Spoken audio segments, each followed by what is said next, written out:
Shalom, saudara yang dikasihi Tuhan Yesus Kristus.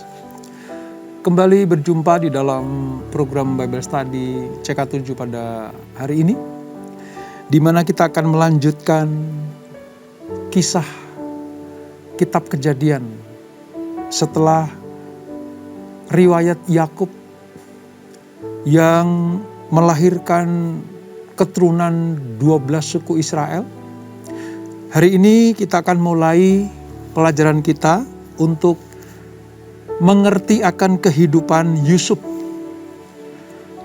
Anak yang menurut saya istimewa bagi Yakub, di mana Yusuf nanti akan menjadi pintu pembuka bagi bangsa Israel untuk mendapatkan berkat kasih anugerah di dalam situasi apapun juga.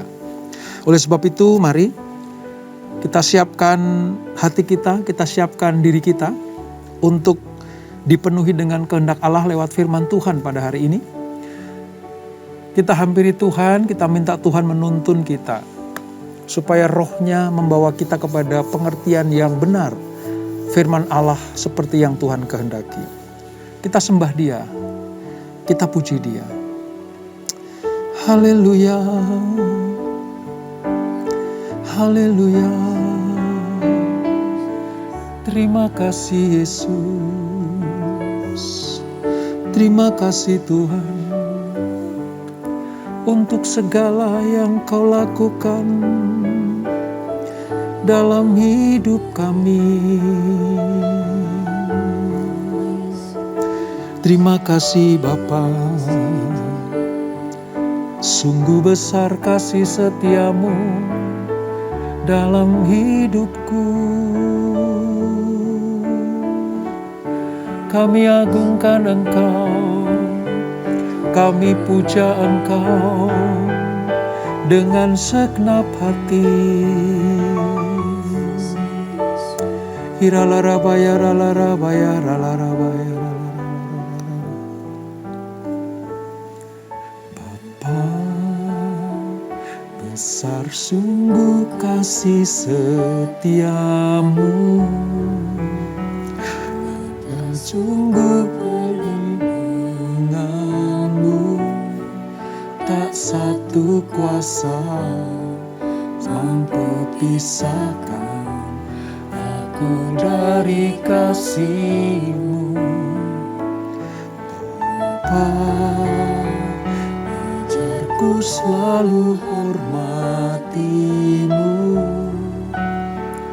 ajarku turut perintah-Mu, berikan ku hati untuk menyembah-Mu dan bersyukur setiap waktu. Seperti Bapa sayang anaknya, demikianlah Engkau mengasihiku. Kau jadikan biji mata-Mu, Kau berikan semua yang ada padamu. Seperti Bapa sayang anaknya, demikianlah Kau menuntun langkahku. Hari depan indah Kau beri, rancangan-Mu yang terbaik bagiku.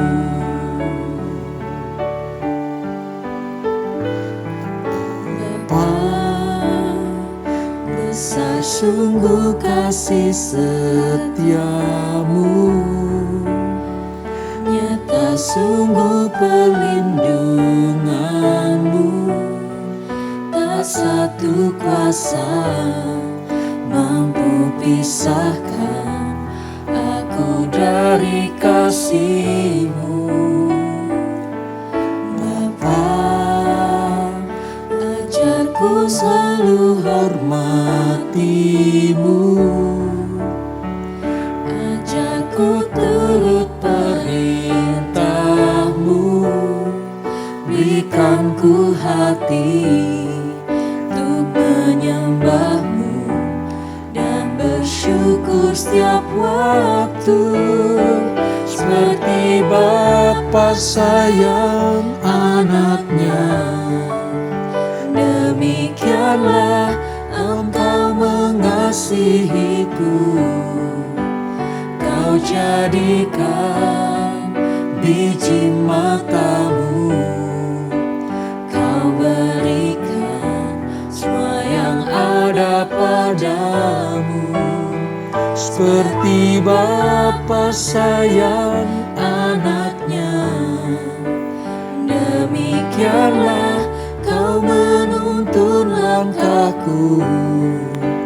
Hari depan indah Kau beri, rancanganmu yang terbaik bagiku. Seperti Bapa sayang anaknya, demikianlah Engkau mengasihiku.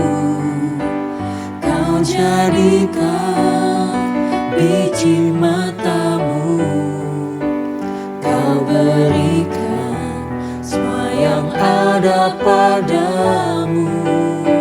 Seperti Bapa sayang anaknya, demikianlah Kau menuntun langkahku. Hari depan indah Kau beri, rancanganmu yang terbaik bagiku.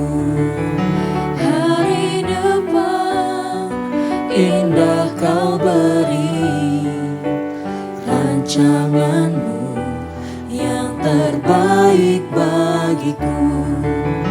Hari depan indah Kau beri, rancanganmu yang terbaik bagiku. Haleluya, haleluya.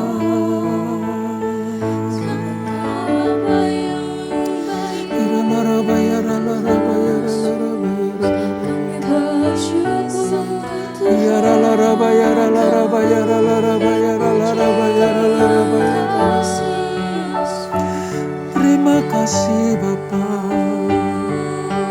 terima kasih Bapa yang baik. Rancanganmu indah,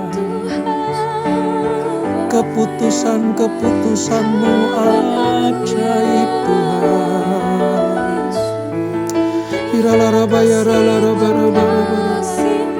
Sebab Engkau Bapa yang baik, Bapa yang baik, Bapa yang baik.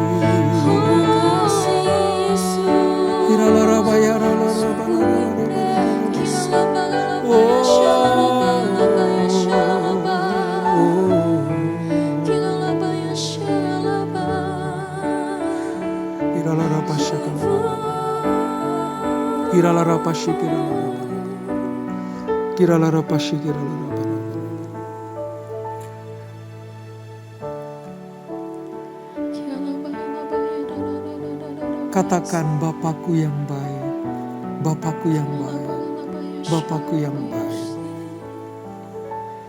Bapakku yang baik,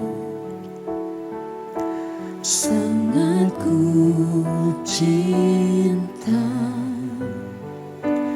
Kasih-Mu padaku semakin nyata ku rasakan. Kaulah Bapakku yang baik, penuh karunia.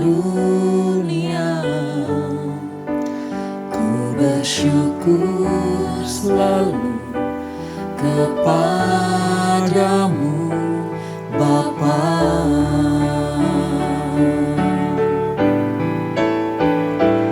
Bapakku yang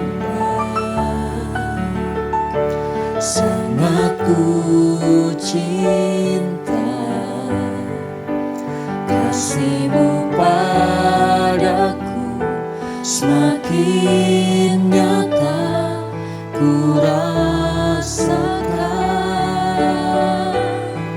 Kaulah Bapa-Ku yang baik, penuh karunia. Ku bersyukur selalu kepadamu Bapa.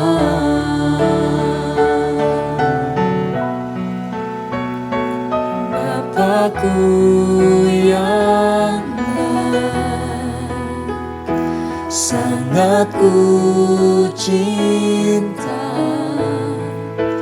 Kasih-Mu padaku semakin nyata ku rasakan. Kaulah Bapa-Ku yang baik,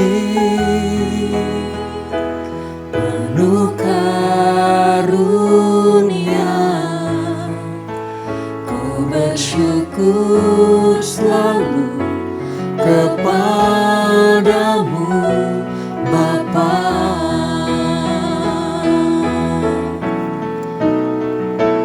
Bapa-Ku yang baik, sangat ku cinta. Kasih-Mu padaku semakin nyata ku rasakan. Kaulah Bapa-Ku yang baik, penuh karunia. Ku bersyukur selalu kepadamu Bapa. Ku bersyukur selalu kepadamu Bapa. Ku bersyukur selalu kepadamu Bapa.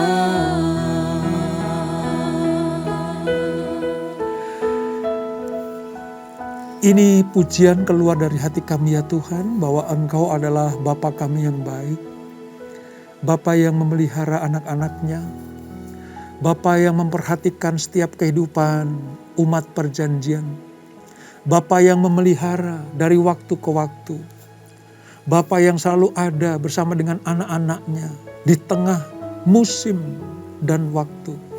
Terima kasih Bapa, kami akui hanya Engkau Allah kami yang baik, hanya Engkau Bapa kami yang baik. Tidak ada dapat menyandingi Engkau, tidak ada yang dapat disejajarkan dengan Engkau. Sebab Engkaulah satu-satunya Allah kami yang bertahta dan berdaulat dalam hidup kami.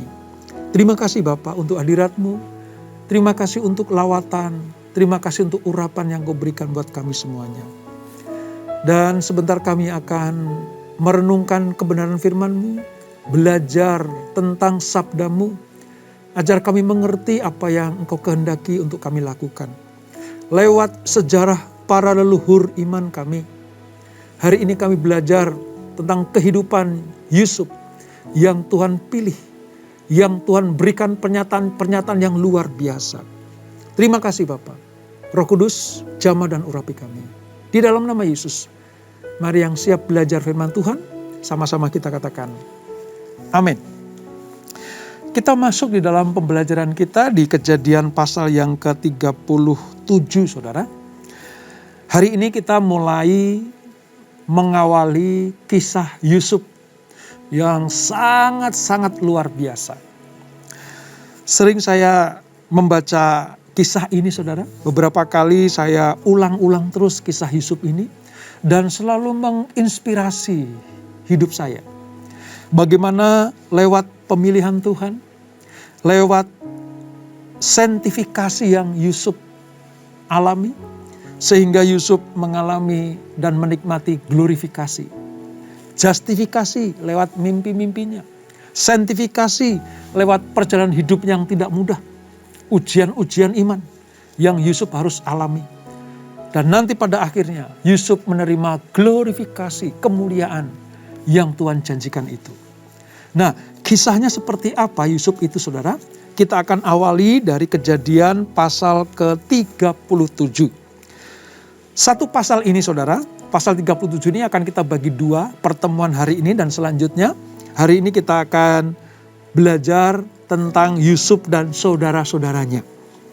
Saya akan bacakan, saudara simak baik-baik, Kejadian 37, Alkitab saya halaman 39 Perjanjian Lama. Demikian firman Tuhan, Yusuf dan saudara-saudaranya. Adapun Yakub, ia diam di negeri penumpangan ayahnya, yakni di tanah Kanaan. Inilah riwayat keturunan Yakub. Yusuf tatkala berumur 17 tahun, jadi masih muda, biasa mengembalakan kambing domba bersama-sama dengan saudara-saudaranya, anak-anak Bilha dan Zilfa, kedua istri ayahnya. Dan Yusuf menyampaikan kepada ayahnya kabar tentang kejahatan saudara-saudaranya. Israel lebih mengasihi Yusuf. Artinya Israel itu Yakub ya saudara. Lebih mengasihi Yusuf dari semua anaknya yang lain. Sebab Yusuf itulah anaknya yang lahir pada masa tuanya. Dan ia menyuruh membuat jubah yang maha indah bagi dia. Setelah dilihat oleh saudara-saudaranya bahwa ayahnya lebih mengasihi Yusuf dari semua saudaranya, maka bencilah mereka itu kepadanya dan tidak mau menyapanya dengan ramah. Pada satu kali, bermimpilah Yusuf. Lalu mimpinya itu diceritakannya kepada saudara-saudaranya. Sebab itulah mereka lebih benci lagi kepadanya. Karena katanya kepada mereka, coba dengarkan mimpi yang kumimpikan ini. Tampak kita sedang di ladang mengikat berkas-berkas gandum, lalu bangkitlah berkasku dan tegak berdiri. Kemudian datanglah berkas-berkas kamu sekalian mengelilingi dan sujud menyembah kepada berkasku itu. Lalu saudara-saudaranya berkata kepadanya, apakah engkau ingin menjadi raja atas kami? Jadi makin bencilah mereka kepadanya karena mimpinya dan karena perkataannya itu. Lalu ia memimpikan pula mimpi yang lain yang diceritakannya kepada saudara-saudaranya. Katanya, aku bermimpi pula, tampak matahari, bulan dan 11 bintang sujud menyembah aku. Sujud menyembah kepadaku. Setelah hal ini diceritakannya kepada ayah dan saudara-saudaranya, maka ia ditegur oleh ayahnya. Mimpi apa mimpimu itu? Masakan aku dan ibumu serta saudara-saudaramu sujud menyembah kepadamu sampai ke tanah? Maka iri hatilah saudara-saudaranya kepadanya, tetapi ayahnya menyimpan hal itu dalam hatinya. Nah saudara, inilah awal dari kisah Yusuf. Bagaimana satu manusia unggul ini akan dipakai Tuhan menjadi saluran berkat bukan hanya bagi keluarganya, tapi juga bagi orang lain, bahkan bangsa-bangsa lain. Perlu saudara ketahui, seluruh bagian terakhir kitab Kejadian dari pasal 37 sampai 50, kecuali pasal 39 dan 49, semuanya menceritakan riwayat hidup Yusuf. Semuanya, kecuali dua pasal itu, yaitu pasal 38 dan 49. Semua berbicara tentang kehidupan Yusuf, orang pilihan Tuhan ini, saudara. Berbeda dengan kisah-kisah lain yang terdapat dalam kitab Kejadian. Dalam riwayat hidup Yusuf ini, seolah-olah Allah tidak campur tangan secara langsung dalam jalannya peristiwa. Dan di dalam kisah Yusuf ini, tidak ada pula suatu wahyu yang baru. Namun demikian, sepanjang riwayat perjalanan Yusuf berupa pengajaran-pengajaran pokok yang isinya terungkap pada bagian penutup nanti. Yaitu apa, saudara? Bahwa penyelenggaraan ilahi, penyelenggaraan Allah atas kehidupan bangsa pilihan, mengatasi segala pertimbangan-pertimbangan manusia, dan dapat memanfaatkan maksud jahat manusia. Untuk apa? Untuk mencapai apa yang baik dari Allah. Jadi artinya begini, bahwa di dalam kisah Yusuf ini ada ajaran-ajaran pokok yang penting. Sekalipun sepertinya Allah membiarkan Yusuf berjalan sendiri, sekalipun tidak ada pewahyuan-pewahyuan yang baru, tapi Allah tetap campur tangan di dalamnya.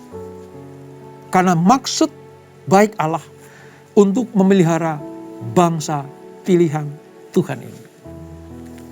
Nah, kisah Yusuf ini, saudara, tidak hanya menceritakan bagaimana Yusuf diselamatkan Allah, tetapi juga bagaimana kejahatan saudara-saudara Yusuf ini dipakai untuk melayani rencana Allah. Manusia merancangkan yang jahat, tetapi Allah memakai rancangan yang jahat itu justru untuk menggenapi rencananya. Bukan berarti Allah setuju dengan kejahatan, saudara. Tapi manusia bisa membelokkan rencana Allah lewat kejahatan, tapi kejahatan itu akan dipakai Tuhan. Untuk apa? Menggenapi rencananya. Nah, ketika anak-anak Yakub ini pergi ke Mesir, saudara. Ini menjadi persiapan bagi apa? Bagi terbentuknya bangsa pilihan.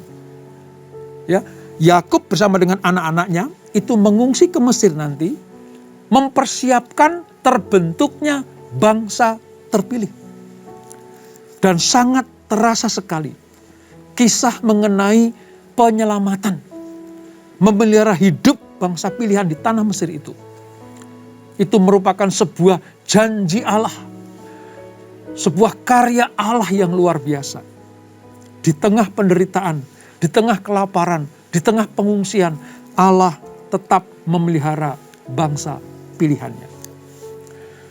Kisah Yusuf ini sama seperti kisah mengenai keluaran bangsa Israel dari Mesir nanti. Dan merupakan semacam ringkasan seluruh karya keselamatan Allah. Ini kalau dibuat serial sinetron, saudara, wah ini luar biasa. Ya, kisah tentang penyelamatan Allah yang gilang gemilang terhadap bangsa pilihan. Nah, inilah awal kisah Yusuf, saudara. Arti kata Yusuf itu artinya Tuhan menambahkan. Sekali lagi, arti kata Yusuf itu adalah Tuhan menambahkan. Yusuf adalah putra sulung Yakub dari Rahel.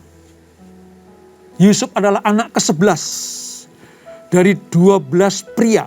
Karena satu wanita, ya, Dina, yang kita pelajari kemarin. Yusuf adalah anak kesayangan Yakub ayahnya. Oleh karena alasan inilah, Yusuf sangat tidak disenangi oleh saudara-saudaranya. Sebagai contoh, saudara-saudara Yusuf itu menganggap Yusuf itu tukang ngadu. Ya, tukang ngadu, tukang lapor. Setiap kejahatan dilakukan oleh saudara-saudaranya, dilaporin ke bapaknya, ke ayahnya, yaitu Yakub. Terus melakukan hal seperti itu. Yusuf mengecam perilaku kurang bermoral kakak-kakaknya, saudara-saudaranya kepada bapaknya. Dan itu dianggap sebagai orang yang suka mengadu. Yang menjadikan situasi makin buruk hubungan antara Yusuf dengan saudaranya adalah sang ayah memberikan atau memakaikan pakaian yang bagus, jubah yang bagus. Ini menandakan bahwa Yakub sedang memperlihatkan kepada saudara-saudara Yusuf, ini anak yang paling menonjol. Ini anak yang paling utama. Walaupun anak ke-11, nomor 11 dari 12 bersaudara itu. Sudah begitu diperparah lagi dengan apa, saudara? Mimpi-mimpi Yusuf yang diutarakan kepada kakak-kakaknya, saudara-saudaranya, dan kepada ayah dan ibunya. Bagaimana berkas gandum Yusuf itu berdiri tegak, lalu berkas-berkas yang lain itu sujud menyembah. Mimpi yang kedua, ada matahari, bulan, dan 11 bintang sujud menyembah kepada Yusuf. Wah, makin menjadi-jadi kebencian saudara-saudaranya. Tetapi ya inilah Yusuf. Ya inilah anak Yakub yang ke-11 itu. Yang diperlakukan istimewa oleh Allahnya.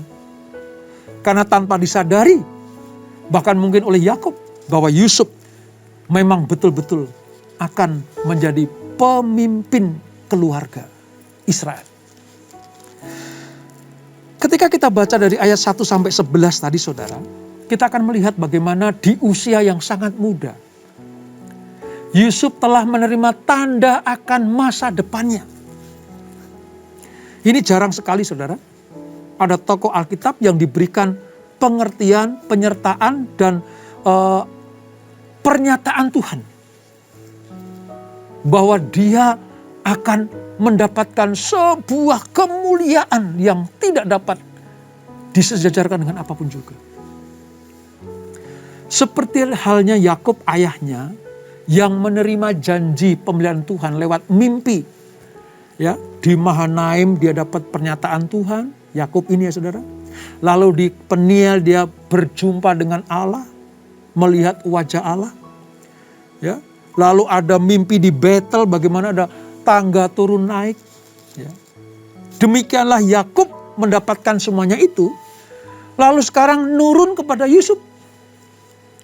Yusuf juga mendapatkan pesan dari Tuhan melalui mimpi. Yang menggambarkan keunggulan dirinya di antara saudara-saudaranya. Bahkan di depan orang tuanya. Ayat 7 menyatakan Yusuf itu akan menjadi orang yang unggul dari saudara-saudaranya. Di ayat yang ke-10 menyatakan bahwa di hadapan orang tuanya pun Yusuf akan dipermuliakan. Ini. Dan mari kita lihat dari ayat yang kedua ini saudara. Ayat kedua ya. Inilah riwayat keturunan Yakub. Anehnya, dimulai dengan Yusuf. Harusnya kan anak sulung dulu. Ya, harusnya anak sulung dulu. Harusnya inilah riwayat keturunan Yakub. Baru Ruben, kan gitu. Tapi di sini dinyatakan no. Yusuf diletakkan pada urutan pertama dan utama. Di dalam pernyataan Allah terhadap keturunan Yakub. Kisah Yusuf mengungkapkan bagaimana keturunan Yakub menjadi satu bangsa yang tinggal di Mesir nanti. Ya. Tetapi yang dimunculkan, yang diutamakan, ya, itu adalah Yusuf. Jadi dari sini kita melihat, memang Yusuf sudah dipersiapkan oleh Tuhan, oleh orang tuanya, untuk menjadi pemimpin bagi keluarganya. Nah, ketika Yusuf bermimpi saudara, Allah sedang menyatakan sebuah masa depan. Bukan hanya bagi dirinya pribadi, tapi juga bagi keluarga besar Yakub. Dan bahkan nanti lewat mimpi ini, Yusuf akan menjadi berkat bagi orang Mesir. Bahkan bagi bangsa-bangsa yang lain. Nah, Tuhan bisa berbicara lewat apa saja. Lewat mimpi, lewat penglihatan, melalui pembacaan Alkitab seperti ini. Roh Kudus yang diam di dalam diri kita akan membawa kita kepada pengertian-pengertian rencana dan maksud-maksud Allah. Ketika Yusuf menyampaikan mimpi-mimpinya ini, bagi kakak-kakaknya, bagi saudara-saudaranya, itu merupakan sebuah penghinaan. Penghinaan bagaimana kami akan menyembah engkau. Bahkan orang tuanya pun, Yakub mengetahui bahwa bagaimana ayahmu, ibumu, saudaramu akan menyembah engkau. Ini yang membuat saudaranya naik pitam. Saudara. Berusaha untuk apa? Berusaha untuk melenyapkan Yusuf dari kehidupan keluarga ini. Yusuf sedang membakar api iri hati dan kebencian di dalam hati saudara-saudaranya. Tetapi dari pihak Yusuf, ya ini apa adanya, aku tidak mengada-ada. Saya tidak menemukan saudara, di dalam kisah Yusuf ini, tentang sesuatu yang sifatnya itu merugikan orang lain. Tidak pernah ada. Yusuf tidak pernah berusaha untuk merugikan orang lain. Apa yang dia dapat dari Tuhan disampaikan. Apa yang dia dapat dari Allah dia sampaikan kepada saudara-saudaranya, kepada ayah ibunya. Ya, semuanya jujur. Tapi kejujuran Yusuf, ya, keterbukaan Yusuf ini tidak serta-merta diterima oleh saudara-saudaranya. Khususnya tentang apa, saudara? Mimpi tentang disembah oleh saudaranya. Ini bukan mimpi biasa. Karena tindakan bersujud menyembah menggambarkan pengorbanan dan ketaatan seutuhnya. Ingat, waktu Yakub ketemu sama Esau, bersama dengan rombongannya dia sujud menyembah yang pernah kita pelajari. Di dalam penyembahan sujud sampai jidatnya ke tanah itu melambangkan sebuah apa, saudara? Penghormatan dan ketaatan. Nah, hal itu tidak ada di dalam kamus pikiran para saudara Yusuf. Mana mungkin kami akan sujud menyembah kepadamu. Saya mau katakan begini, saudara. Apa yang dimimpikan Yusuf, baik tentang berkas atau matahari, bulan, dan 11 bintang menyembah kepadanya, suatu kelak nanti akan betul-betul terjadi. Waktunya akan tiba ketika 11 orang saudaranya dengan sukarela akan menghormati, menaati, dan taat seutuhnya kepada Yusuf. Nanti ya saudara, di akhir-akhir kisah ini. Tapi sedang kita pelajari di awalnya. Banyak orang, termasuk saudara-saudaranya, bapak ibunya tidak percaya. Kadang memang kalau kita mendapatkan penyataan Tuhan, mimpi, penglihatan, nubuatan kita sampaikan kepada orang lain, kadang banyak orang yang tidak percaya, saudara. Tapi jangan takut. Selama memang itu benar-benar datangnya dari Tuhan, pegang baik-baik. Kalau ada orang lain yang tidak mempercayai apa yang sudah terima dari Tuhan, itu tidak akan pernah menggagalkan rencana Allah dalam hidupmu. Kalau engkau betul-betul mendapatkan mimpi, penglihatan, nubuatan, penyataan Tuhan lewat firman-Nya, dan itu kau pegang baik-baik, sekalipun di muka bumi ini tidak ada yang percaya atas apa yang kalian terima, tetap percayalah, sebab Allah pasti akan menggenapinya. Syukur-syukur orang percaya, kalau tidak ya cukup, simpan saja dalam hatimu, karena Allah bersegera untuk melakukannya. Amin. Nah, mimpi Yusuf juga merupakan sebuah pertanda bahwa ia akan menjadi seorang pemimpin yang akan memerintah seluruh dunia. Dan ini tergenapi, saudara. Nanti dalam kenyataannya, semua orang Mesir sujud kepada Yusuf. Bukan hanya saudara-saudaranya, bukan hanya bapak, ibu, dan keluarganya, tapi bahkan seluruh orang Mesir akan taat seperti apa yang dikatakan Yusuf. Kakak-kakaknya dan orang-orang di seluruh bumi juga akan datang untuk membeli makanan dari Yusuf karena bencana kelaparan yang luar biasa.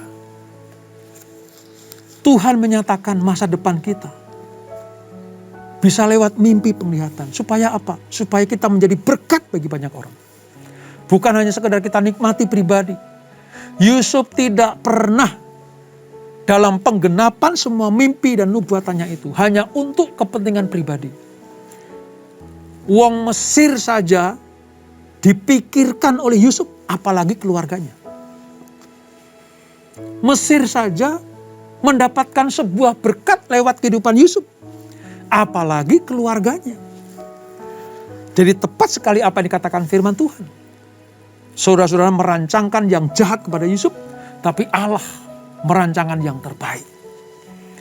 Saudara-saudaranya mereka-reka yang jahat bagi Yusuf, tapi Allah memutuskan yang terbaik bagi Yusuf. Jadi jangan takut ya. Kalau dapat penglihatan, mimpi, atau apapun juga dari Tuhan, pegang baik-baik. Seperti Yusuf tetap memegang baik-baik. Walaupun dibenci, walaupun tidak dipercayai oleh saudara-saudaranya dan keluarganya, tapi Yusuf memilih tetap percaya kepada Allah yang memberikan mimpi-mimpi itu. Pelajaran yang dapat petik pada hari ini saudara, jaga, pegang rancangan Tuhan dalam hidupmu. Masa depanmu tidak ditentukan oleh orang di luar sana. Masa depanmu ditentukan oleh pernyataan Tuhan kepada engkau. Masa depanmu ditentukan atas karakter, sifat kita untuk tetap percaya kepada Allah. Pegang mimpimu. Pegang masa depanmu. Sebab Allah bersegera untuk menggenapinya. Jangan takut kalau ada orang yang mengabaikan atau tidak percaya. Selama engkau tetap berperkara dengan Tuhan, maka Allah akan menggenapi semua janji-janjinya dalam hidup kita. Kita tundukkan kepala. Bapak, terima kasih untuk pelajaran pada hari ini. Kami belajar dari permulaan kisah Yusuf. Sebelum Tuhan pakai dia untuk menjadi berkat bagi keluarga, bahkan bagi bangsa-bangsa lain termasuk Mesir. Yusuf mendapatkan mimpi-mimpi yang dari Tuhan. Dan kalau itu datang dari Tuhan, ini gak main-main. Ini sungguh-sungguh serius. Ketika dia ceritakan kepada keluarganya, kepada orang tuanya, mereka pada tidak percaya. Tapi Yusuf tetap pegang itu. Sebab ini pernyataan Allah. Terhadap pernyataan Allah, Yusuf tidak main-main. Demikianlah kami belajar ya Tuhan.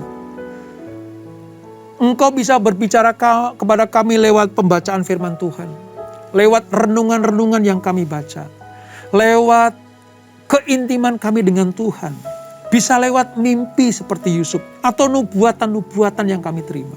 Engkau bisa berbicara lewat itu semuanya.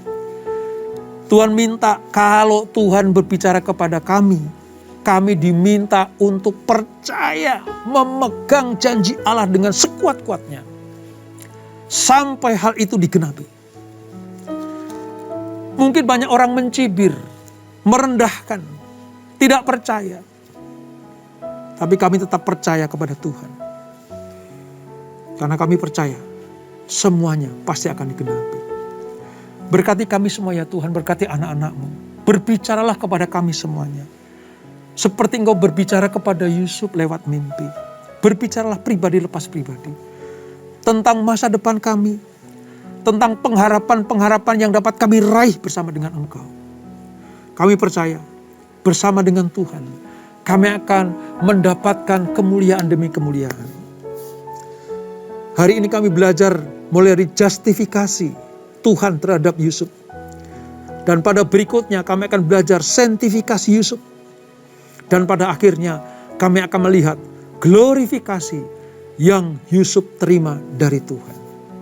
Berkati anak-anak-Mu, keluarga, usaha, bisnis, pekerjaan, kesehatan, pelayanan.